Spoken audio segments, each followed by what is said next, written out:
Hello mga ka-ministry, mayong adlaw kanatong tanan. Usa ka maayong panahon nga gihatag sa Ginoo alang kanatong tanan nga din makahimo na sabta sa ato gayud nga buluhaton karong adlaw. By the way, special ni karong adlaw to kay na birthday celebration sa usa ka brother nato sa Tuyabang Church o on the way ko ditong dapita. So mao ni ang dalan gikan ko sa sentro sa Oroquita, paingon ko sa Tuyabang. Uban of course ang ato gayod nga motor nga atong ginagamit matag adlaw, and excited ko ani kay first time nako ni nga maadto ang ilang dapit dito sa Binwangan, distansya guni sa Oroquita, pero tungod kay nag-invite ni sila nga mabisitahan uban ang iyang pinalanggang anak nga mag-celebrate sa iya gayod nga birthday karon nga adlaw. So wala ko milahos pa sa ilahan, ni hapit ko aning Ella's Pizza kay I know nga ganahan kayo si Ani, and shout out di ay sa Ella's Pizza din na baka naman no para sa ato nga birthday celebrant karon ni adlaw. Ganahan po ko ang Ella's Pizza kay labi kayo ang ila gayot nga pagkatempo. Human akong palit og pizza ni padayon-dayon ko paingon sa Binwangan no, kay gikan sa Binwangan, sentro sa Binwangan, sudlunon pa yun gamay ang ilagayod nga dapit. Naana dito ang ako makauban, nagulat na nako dito.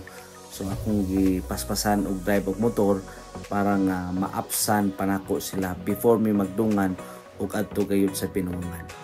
Okay, nanang akong mga kauban nagulat na sa kuha. So panaog na mi dito sa sitio sa Binwangan kay na dito dapit ang balay sa amo gayud nga adtuan.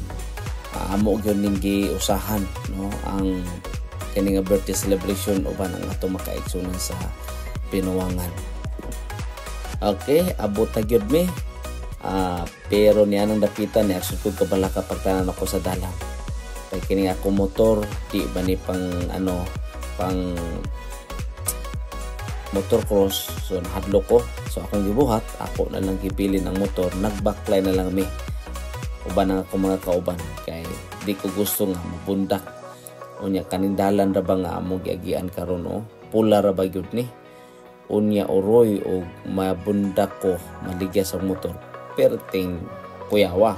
So wala ko'y lain ni gibuhat, gibili na lang ako ang motor o nag-backline na lang mi. Total gikan ditong dapita, duol-duol na lang pong pudang among baglayon. Ang importante maka-exercise pud mi. So inyo makita suok kayo ni ang among giadtuan sityo ni sa Binwangan pagkadaghan jud sa lubi. Ako na pud ning na-miss ning ani nga dapit bitaw nga magbisita sa makaigsunan nga dito gud sulod sa kabukiran no. So na-enjoy ko katan-aw sa palibot hangtod nga sa taas-taas namong binaklay nakaabot ra gyud may sa pulianan. Naramo makauban nakauna sila, ilang gidalang ilang motor kay mga maayam po sila mag-drive. Ako hadlok man kong baligyas. So mo nang balaya nga among sakaon unya kay naadin ha ang tagbalay ug naapod nang atong celebrant nga dinusahan nato sa pagpasalamat tungod sa iya gayud nga kalipay. So misaka dayon ko sa balay kay gusto ko nga ako mahimamatang ato makaigsunan naas tatay ato na hinabiyon unya sa tatay. Nisulod ko sa sala akong gitanaw ang puloy-anan pagkanindot no na si ate ang inahan sa ato gayod nga celebrant. So miningkod ko sa gawas kay gusto nako hinabion si tatay. So mao ni ang amo karon nga paghinabi ni tatay. Ito December 8 na exact kung 90. Ang classmate ako to sa eskwela ko kato si Engineer Bringen. Wala kay kabulakan na mo ini kay ang iyang ipon. Mike, asa man imong pares? Asa naman pud mo? Mga pila na katuig? Ko ay mamulay. Unom? Ginawa na ka mo rin yun? Rami ane. Hindi na kabugtog ko bitrap. Unang Lubinta na ko. Pero akong balanse mo rin multiply pa yapon. Ka! Ako pa yung bunga-bunga bitaw. Ako niyo ng mga bata, ako pa yung blauran gani, sisyon tayo. Ang mga bata naman, impis mo naman. kauban niya. Ako ko na magpugong kay yaman dito ko. Open. So taas-taas ang among paghinabi ni tatay pero wala na namo dugaya kay ano man hapon na muli pa may basin unya ug magulan. So sa imong gibuhat Well, ang amo makauban nag-andam sa program, nagsugod na dahil ni sa among mubo nga program before ang amo gayod nga pagsalo-salo. So mao ni ang ato gayod nga program. Sama ang langit, ulan na wala may nakahubing. Of course, dili nato palabyon ang higayon nga dili po ta makashare o papadasig sa ato gayud nga celebran. Mga paglaom no sa kinabuhi ug atong kalipay nga kitagaan ta sa Ginoo og kinabuhi. So na ako nag-share mo bura kay na akong gi-share nga mga pagpadasig alang sa pulianan, sa celebrant ug sa mga kaigsunan nga nagatan-aw nga lipay kay mi nga nakahimo gayud sa panaghiusa. Pagkahuman sa mubo nga program nangaon dahil mi pagkalami agad ginagmay ra nga pagkaon pero kaming tanan nabusog ug giganahan kayo sa giandam nga mga pagkaon.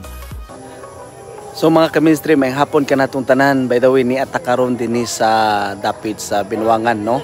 Alang sa ato gayud nga pagbisita sa atong kaigsunan sa Tuyabang. And today, birthday sa iyang anak nga si Jerwin. So salamat kay sa Ginoo nga nakaabot ta diri dapita. Laylayo gyud siya but grabe ang panalangin sa Ginoo nga niata nakahimo gayud sa pagbisita ngadto kanila. So God bless kanata tanan. Pero human nami ato og kaon. So naanaman ko sa ubosan na kay nagandam nami nga mauli nami kay nakita namo nga ang langit ag-una, ikabala kadamo ang pag-uli namo. So wa jud ko masayop nagabin-an yun mi tanawa na no lisod kay among dalan no nanikamot na ko nga di gyud din taon may stock sa lapok ang akong motor nabasa-basa na gyud din taon ning dalan so nakalingkawas sa gyud in taon ko no kung malaka kay daghandog akong makauban sa ubos willing pud sila motulod sa ako ang motor. Salamat kay sa Ginoo nga nakauli ra gyud ko hintawon tanawa akong sapatos kuno sa kanindot. Ang importante naka-ministry ta, nakabisita ta sa ato gayud nga makaigsunan. So daghang salamat sa imong pagpaminaw. Please like and share sa ato gayud nga video.